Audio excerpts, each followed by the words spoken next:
going on, everybody? This is Jacob Viral. Today I'm working on my port a little bit, trying to fine tune it, get a smoother surface than just wood.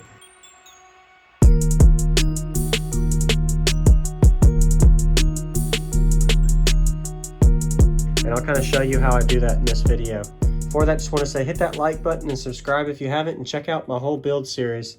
Link in the description if you haven't, to see how I got to this point, and I'll show you everything it takes to get a whole wall build done the way I did it. So go ahead and show y'all. First off, I had 3 pieces of wood here.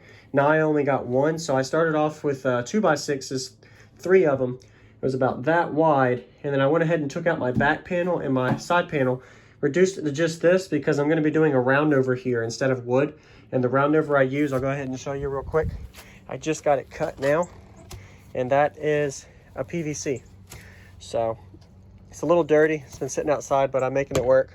So what I did here is I got my circular saw, and I have my thickness of my wood, so I know it fits in between it here, and I know it's going to slide in between there, and that'll give me a perfectly cylindrical point that's going to be a smoother surface. Because if you look at how smooth this PVC is, this smooth PVC is going to be a lot more smooth and airflow velocity to go through than just the wood. So that's what I did there. This was the strip of wood that, or not strip of wood, this was the strip of PVC that came off of it. I just kind of eyeball measured it in place to make sure it was kind of center, and cut 2 strips with a circular saw. Make sure you wear your PPE whenever you do it, ear protection and eyeglasses, and I just use a Sharpie whenever I measure. So I didn't do it on camera, but y'all can kind of see the concept of that. Is I measured out my height of my PVC first. So I went into the box and measured my PVC height. So what I mean by that is from the bottom end of my port to the top end for this wall build, I am actually able to dial in a full port length for that size. And I actually haven't even fit test function it yet, so I don't even know if it fits in place. I'm gonna guess it does, but there's no telling. But we'll find out right now. So right now you can see how the solid point is here, and it's nice and tight at the bottom, and it'll hit in place there. So that's kind of how it looks for a smooth surface all the way back. And this right here will help you gain, not just on the meter, it can also make you windier, and it can give you a little better air velocity. You'll feel even a little louder too, because when you go from a rigid surface to a smooth surface where all your pressure's escaping in your box, that's why I'm doing this. This is how I did it on my old build. This is how I'm doing it on this one. And I'll just have to get a hammer to tap it in at the bottom. And hopefully that'll be a nice gain.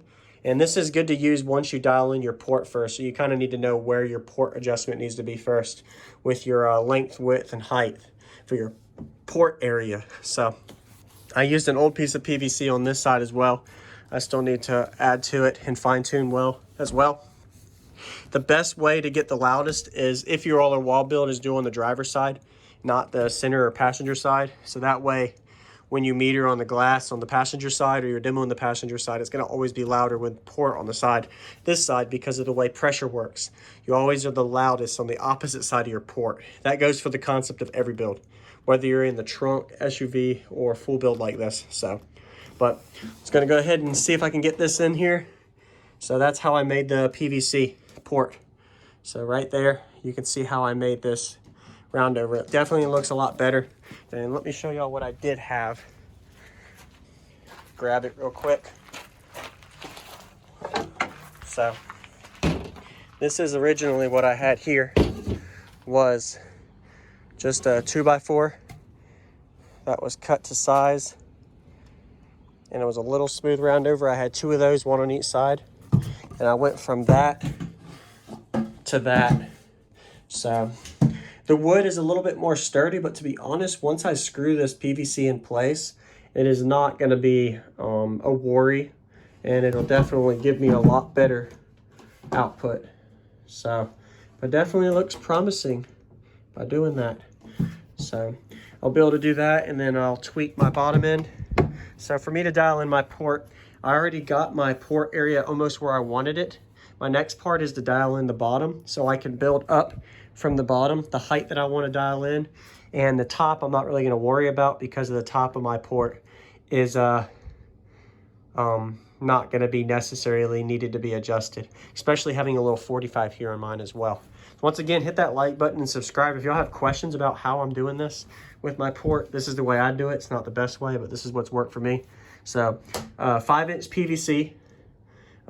You want to get it at least the length of the port, obviously, for the height. You could do this on a small build as well. So if you're ported enclosure, 4th or 6th order, if you have a rear chamber in your 6th order, this is a 4th order, but if you had a rear chamber, you could do the same thing. And that's what I did there. I'm going to go ahead and do the same thing right here with this baby. I'm going to go ahead and get in rounded over right there too. So that way I know for sure it's a nice, smooth, round over surface. So let me go ahead and get this off camera real quick and dialed in, and then I'll show y'all how the end result looks at that when it's done, so y'all can kind of see how it works. But went from using some wood, just imagine a bare piece of wood like this here, to this nice smooth surface here to be able to play with for your port. So definitely happy with it. Subscribe if you haven't. This is my second channel, Jacob Vile 2. Gotta watch my main channel videos for the build series. I'll put the link in the description for all of that to see how I got to where I am and doing my fine tuning of my port. But I'm gonna go ahead and get this nice and tight in place, seal it off, screw it, and I'll show you all how the end result is right now. There we go. Got this nice and mounted in. Put about 20 screws into it. A couple in the front, a couple in the back. So that should be good. And that's how it looks.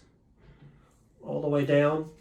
Gives a nice little round, smooth part here. I'm gonna put tape over it next. Just wanted to show y'all how I screwed it in. Literally just got 2.5-inch screws and sunk them into pretty much flush onto the pipe. All the way down on this 5-inch pipe. And got it in place. And that's how it looks. So usually doing something like this without adjusting anything else, it can be anywhere from 1/4 dB gain up to like 3/4 dB gain, depending on how your port is, just by adding in a PVC roundover. It might not be substantial for people going into the 160 dB range, like this build is going to be most likely. You'll see in the video on the main channel. You got to watch that, by the way. If you haven't, it's going to be posted on my main channel. Meter results for first initial test with the subwoofers being brand new, haven't even been broken in yet. So got to go watch that. So there we go with the roundover here. Got to put a couple more screws on here, but this is how it's going to look initially.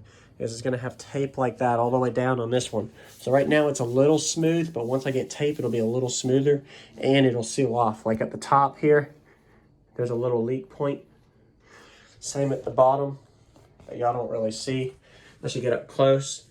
So, but the height of this pipe was 44 inches. So my height is 44 inches. My width is right around the 18 to 22 inch mark, depending on how high or low you go, since it is slightly deviated. So my port area is around the 80% cone area mark, which is almost right where I want it to be. I'll still dial in a little bit more with the meter and have some time off camera with it, but trying to make videos as I go on my second channel. So appreciate y'all always watching. Once again, stay tuned and hit the like button, and we'll see what this thing meters soon. Be doing a video on meter results on the second channel as well. Well, main channel, you'll see more on meter results first, and then we'll start doing some extensive testing and see how loud we can get with one 6,000 watt amp. Going to be impressive and musical bandwidth. So if y'all have any questions, feel free to ask. Last thing I want to mention before I end is with my seat. My seat location is very important, so I can be able to roll it in and out with the motor, depending on how high or low I want to put it, and put it in place. But you can see here, I'll lower it down, so I can actually drop it in and out. That's going to affect my tuning as well, and that goes for everybody. If you have a wall build, if you go driver's side, your seat will actually get in the way of the port. Can drastically change your output in your vehicle. So, but let me put this up because I'm about to do some work in there. But yeah, there we go. That's how it looks. And you'll see this completely done and taped at the end. So hit the subscribe button. And really don't have anything else to talk about with the port here. I could talk for an hour about all kinds of things I'm going to be doing, but you'll just have to stay tuned to see what I plan to do with the wall from here on. And also an SPL tape test. So know what the meter results are in this main channel, and compare those with now what we're going to do after. tape the whole box and find out if I actually gain on the meter just by putting tape in the enclosure. I don't know if I will or not. There's no telling, but I think it's going to be a gain just from past experience, but you never know until you do it, and it'll be a fun one, so stay tuned for that as well. So this is Jacob Vile out. Thanks for watching. I'll see you on the next one.